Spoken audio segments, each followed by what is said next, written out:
IHSG tembus 8.600 Pak tadi Pak. Tenemun. IHSG Pak tembus 8.600 Pak. Tadi gaya perdagangan itu faktornya apa aja sih Pak sebenarnya Pak? Setelah sempat ditutup anjlok pada level 7.628 pada perdagangan Selasa sore kemarin, IHSG dibuka menguat pada Rabu pagi ini ke level 7.682 atau menguat 0,58%. IHSG rebound setelah sebelumnya berita pergantian Menteri Keuangan.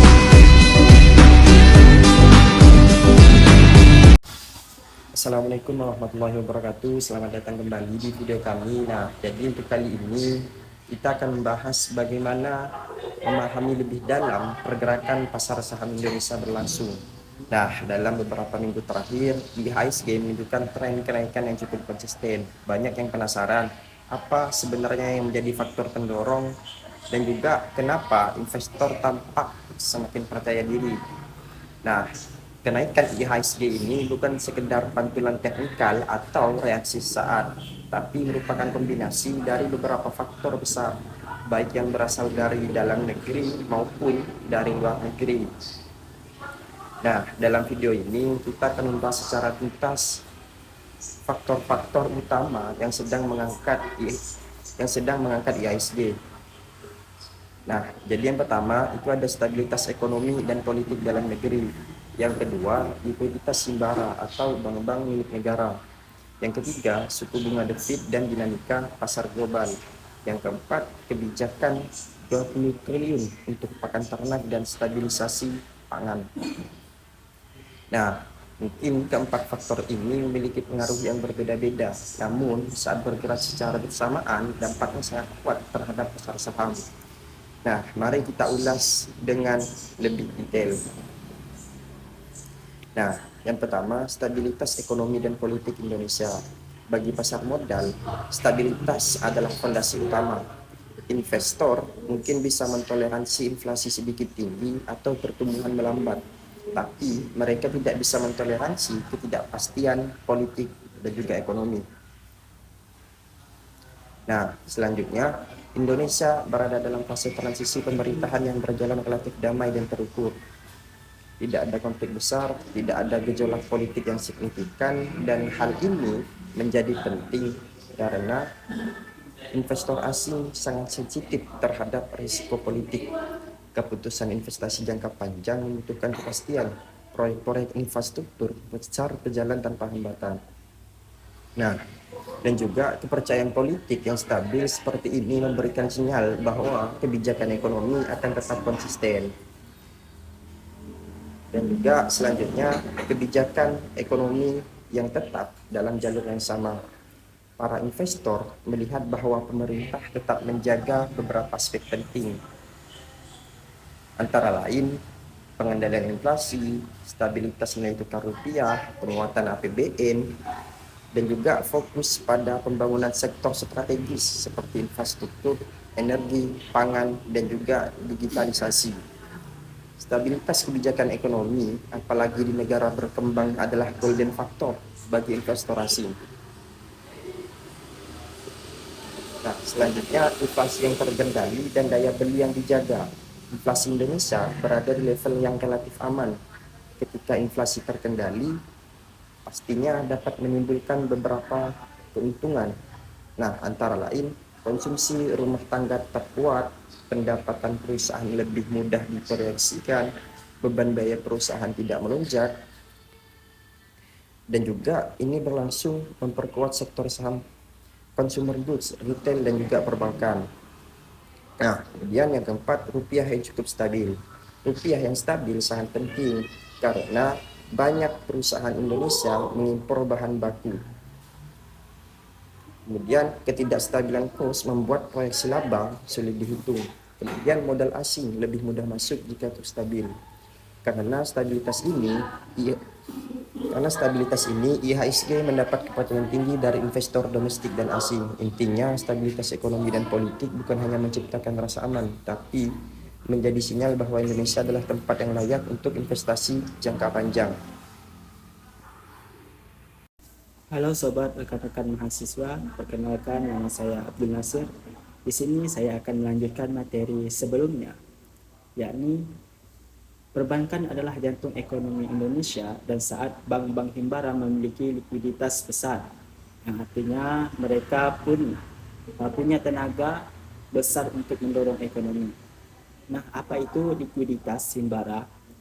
Likuiditas adalah ketersediaan dana untuk disalurkan kepada masyarakat dan di dunia usaha.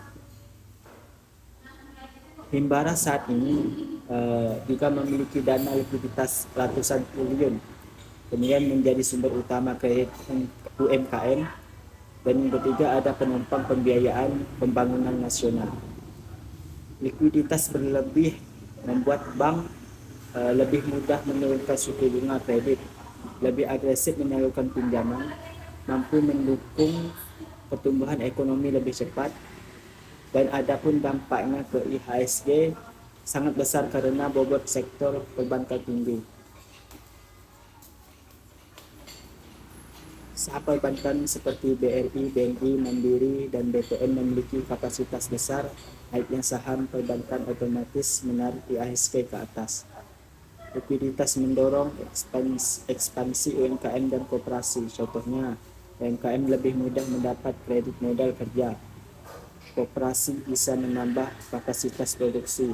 Sektor properti dapat dorongan dari kredit KPR. Pembiayaan produksi dan manufaktur kembali bergerak. Ekonomi yang bergerak pada laba, emiten naik, harga saham naik. Sinyal bahwa resiko sektor keuangan rendah. Di tengah kondisi global yang masih penuh ketidakpastian, punya sektor perbankan yang sehat adalah nilai plus besar. Melihat investor, risiko kredit macet terkendali, dana pihak ketiga tumbuh, permintaan kredit mulai meningkat. Situasi ini membuat pasar menilai bahwa fundamental IHSG sangat kuat. Dinamika suku bunga The Fed adalah faktor eksternal yang paling penting bagi pasar global. Setiap keputusan The Fed berpotensi menggoyang pasar Indonesia. Ketika The Fed menahan atau menurunkan suku bunga, mulai terjadi beberapa hal. Yang pertama, aset berisiko jadi lebih menarik. Investor global lari